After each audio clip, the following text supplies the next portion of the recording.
Thank you. Shri Sujit Kumar ji.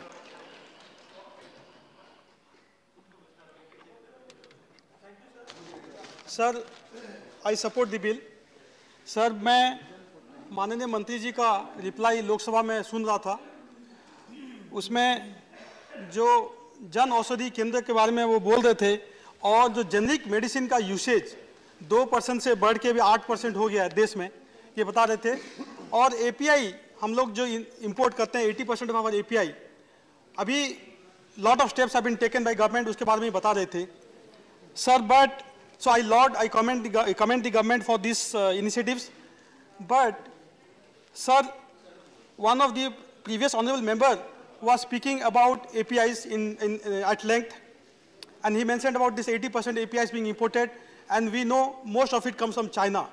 And we also know the relationship we have with China, how ugly it is, how China's behavior has been so ugly. So, from a national security perspective as well, it is imperative that we spend more on research. But guess what, sir? India spends only 0.7% of its GDP on research, which is really sad, very sad. Translated, it is roughly $52 billion on purchasing power parity. Guess what again? China spends $372 billion on research, which is more than 7 times ours. So how are we going to minimize this import of APIs from China unless we increase our research budget, sir? I'm not sure how much of this $52 billion or 0.7% of GDP on research is spent for pharma research. But my guess is it may not be more. So first and foremost, my request to Honorable Minister is to increase increase the budget on research. And NIPER, the name itself says it's a research institute. And in fact, one of the statement of objects and reasons of this bill states that this bill has been lined up, the NIPER amendment bill has been lined up to put pharma research on a stronger footing.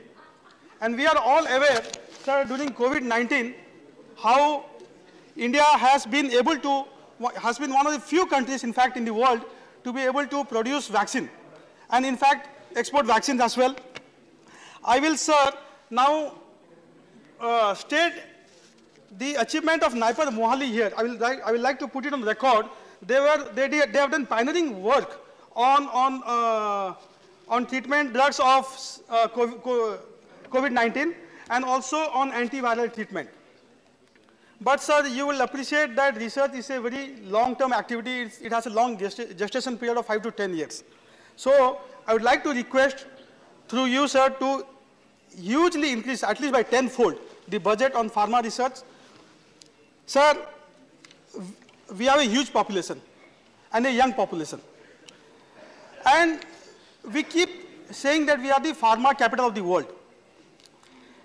So, sir, to retain this status as the pharma capital of the world, we need to significantly increase the annual intake capacity of NIPERs, which today is minuscule, so that we can train more people.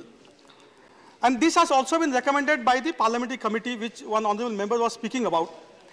In fact, sir, why don't we consider setting up more NIPERs in different parts of the world? I do understand that 5 more NIPERs have been lined up at Madurai, Nagpur, Jalgaon, New Raipur and Bengaluru. And my previous speaker, Rajesh Kumar ji, was lamenting on the fact that no budget has been allocated for the NIPER at Madurai and for other NIPERs as well.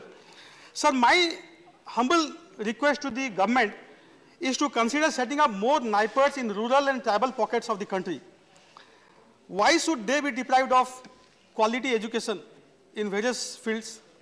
So it's a vicious cycle. We keep setting up more and more institutes of national importance in urban settings and in the cities, because we feel that the rural settings do not have the adequate ecosystem to support these institutes, but then it becomes a vicious cycle, sir. So, sir, my suggestion would be to take this opportunity to request setting up a NIPER in Kalahandi district of Odisha, which is part of the aspirational district, part of the KBK clusters, and it's a largely tribal affected district. Government of Odisha, sir, is willing to provide all support, including land, for setting up NIPERs. Honorable Minister is not here, but, sir, I would strongly urge the Minister to consider this. Sir, one of the Okay, oh, I'm sorry. Yes, Bharti madam is there. So, my next suggestion is, while I comment that the number of members in the board of governors has been reduced to 12 with the intention of rationalizing the board, sir, there should have been mandatory provision in the bill itself to have at least one member belonging to SC/ST category in the board. Now, I do accept that, I do understand that in the Lok Sabha discussion, sir, give me 1 minute. Sir, I do understand that in the Lok Sabha discussion, Honorable Minister spoke about the member, expert member of SC/ST community being in the council and not in the board. But that doesn't suffice, sir. Why can't we have a member of SC/ST community both in the council and in the board? So one of the 12 members can be a member, an expert member or a social worker belonging to the SC and ST community. Sir, just 1 more minute, sir. Sir, there is huge disparity now amongst the NIPERs in terms of quality, in terms of infrastructure, in terms of courses offered. So hopefully this council will standardize the educational curriculum and other parameters and reduce and mitigate this disparity. Sir, my final suggestion is that, sir, we have thousands of years of traditional wisdom, indigenous knowledge, healing practices, our ancient medicinal practices, Siddha, Ayurveda. So why do we not have NIPERs start programs in this indigenous traditional medicine and ancient healing practices? As of now, only NIPER Mohali is offering one specialization course. Why can't all the other NIPERs start similar courses in coordination with the Ayush Ministry? So, sir, I will conclude by requesting the Honorable Minister to consider setting up a NIPER in Kalahandi district of Odisha and consider making it mandatory to have a member of SC/ST community, expert member, in the board itself. Thank you. Thank you. Honorable